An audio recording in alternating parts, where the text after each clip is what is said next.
আমি ধলা নদীৰ পৰা মিছা মাছ ধৰি আনিলোঁ। এই আঠুৱা দি টানি নদীত ভাজি ল'লোঁ। এতিয়া মিছা মাছটো দিলোঁ, পূৰা ফ্ৰাই কৰোঁ। এই জলকীয়া আৰু মিছা মাছটো পূৰা ফ্ৰাই কৰি আছোঁ মই। পিঁয়াজো দিলোঁ, এতিয়া পিঁয়াজ দি ভাজি আছোঁ মিছা মাছটো। এভৰিৱান, আজি এই মিছা মাছ ধৰি অনা মিছা মাছটো পিঁয়াজ আৰু জলকীয়াৰ লগত ইয়াত ভাজি বনাম। আজি ধুনীয়া লাগিব দেই খাই, একদম পিঁয়াজ জলকীয়াৰ লগত পিঁয়াজি ভাজিছোঁ, একদম মিছা মাছত পিঁয়াজি বঢ়িয়া লাগিব খাই। ধুনীয়াকৈ ভাজি আছোঁ কেৰাহীত এতিয়া।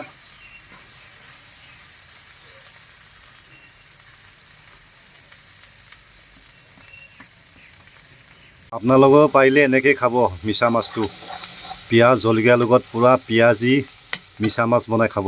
বহুত ধুনীয়া লাগে খাই, সোৱাদ লাগে খাই মিছা মাছটো। আৰু মিছা মাছটো সৰু সৰু মিছা মাছ, বিৰাট সোৱাদ খাবলৈ।